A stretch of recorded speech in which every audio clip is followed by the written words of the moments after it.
بسم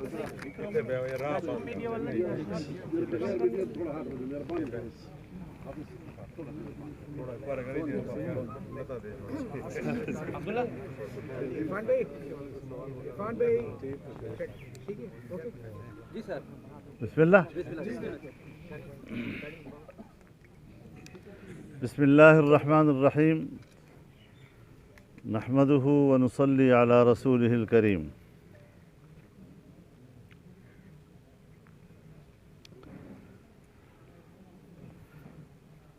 پاکستان ہمارا ملک ہے اور ہم اس وطن عزیز کی بقا اور استحکام کی جنگ لڑ رہے ہیں.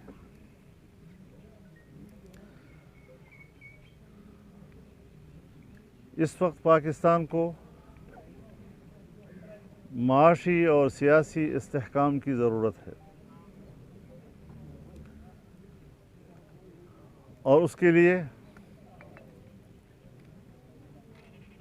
ہم کسی قسم کی سمجھوتے کے لیے تیار نہیں ہیں.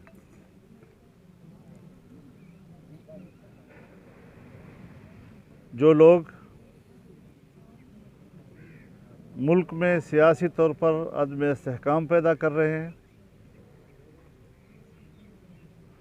معاشی استحکام پیدا کر رہے ہیں، پوری قوم پر یہ بات واضح ہے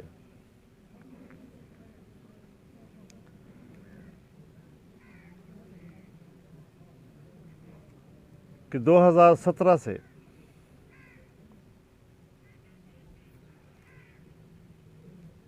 بین الاقوامی قوتوں کی مداخلت کے ساتھ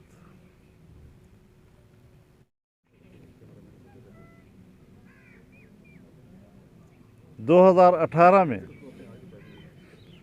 تاریخ کی بدترین دھاندلی کے نتیجے میں ایک نااہل اور جعلی حکمران ملک پر مسلط کیا گیا، جس نے ملک کی معیشت کو تباہ و برباد کر دیا.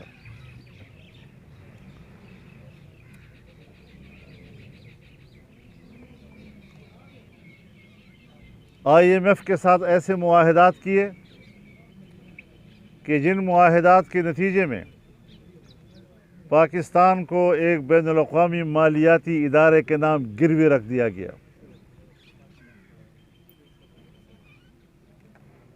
اسٹیٹ بینک آف پاکستان کو اس کی آزادی کے نام پر IMF کے حوالے کر دیا گیا. آج پاکستان کا اسٹیٹ بینک اور اسٹیٹ بینک کا صدر نہ ملک کے وزیر اعظم کو جواب دہ ہے، نہ ملک کی کابینہ کو جواب دہ ہے، نہ ہی ملک کی پارلیمنٹ کو جواب دہ ہے. اس دلدل کی طرف ملک کی معیشت کو دھکیلا گیا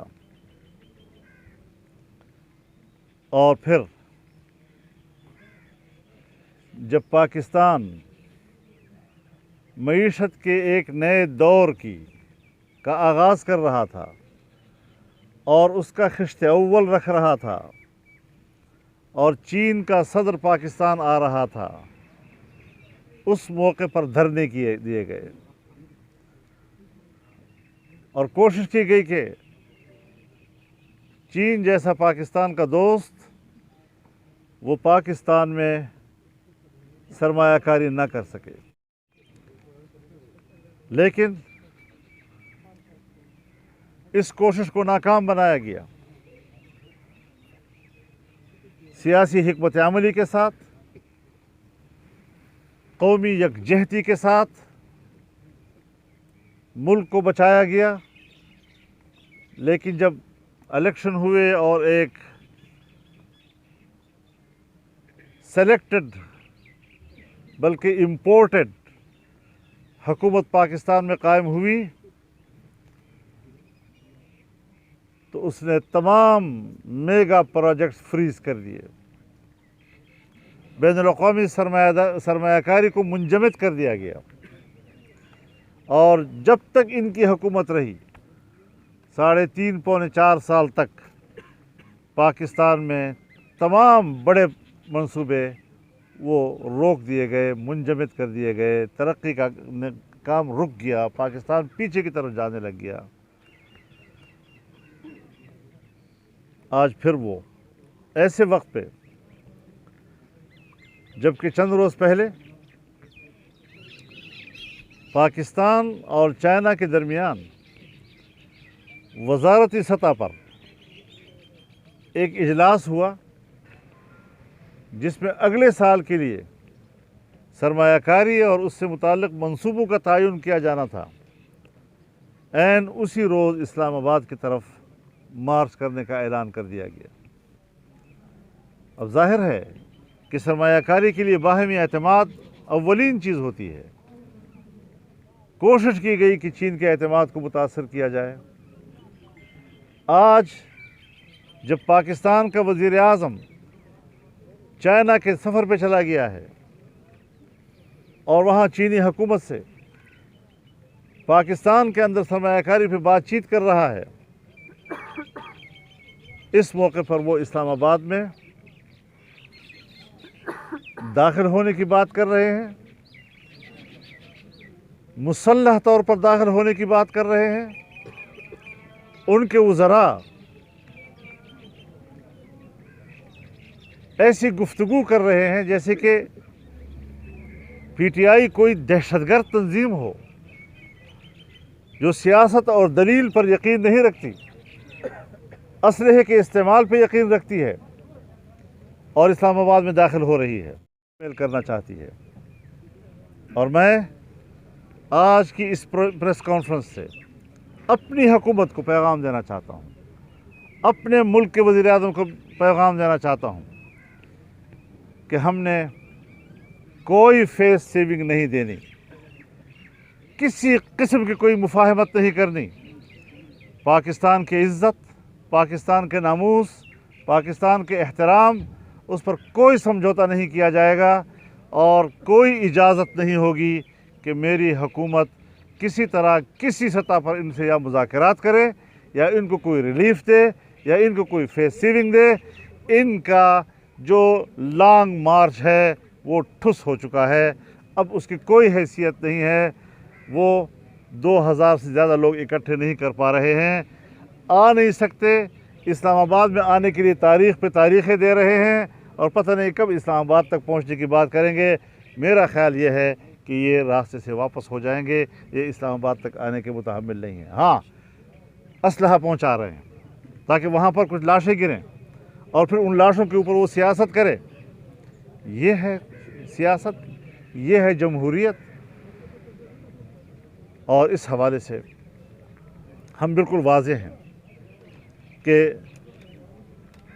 اس دھرنے کو، اس لانگ مارچ کو رانگ مارچ اور ملک کے حوالے سے اب کچھ چیزیں ہیں جو ہمیں اس حوالے سے بھی دیکھنا پڑے گا۔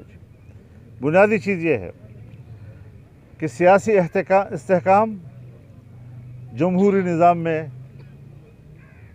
یہ ناگزیر امر ہے۔ سیاسی استحکام ہوگا تو معاشی استحکام آئے گا، اور اس کے بعد آئین اور قانون کی بالادستی۔ ہم آئین و قانون کے حوالے سے بھی اپنے تحفظات واضح کر دینا چاہتے ہیں۔ الیکشن کمیشن ہو، وہاں بھی تو جج لوگ بیٹھے ہیں، جج صاحبان بیٹھے ہیں، آئین و قانون کے ماہرین بیٹھے ہوئے ہیں۔ وہ آئین و قانون کی روشنی میں ایک فیصلہ کرتے ہیں۔ وہی کیس جب عدالت میں جاتا ہے تو وہاں دوسرا فیصلہ آ جاتا ہے۔ عدالت اسی قانون کے تحت ایک طرح کا فیصلہ دیتا ہے، پھر ایک زمانہ گزر جاتا ہے، پھر دوسرا فیصلہ۔ عدالت کی طرف سے جو کنفیوژن پیدا کی جا رہی ہے، اس سے عوام کا اعتماد عدلیہ پر ختم ہو جائے گا، اور پھر عدلیہ اس اعتماد کو بحال کرنے میں انتہائی مشکل محسوس کرے گی۔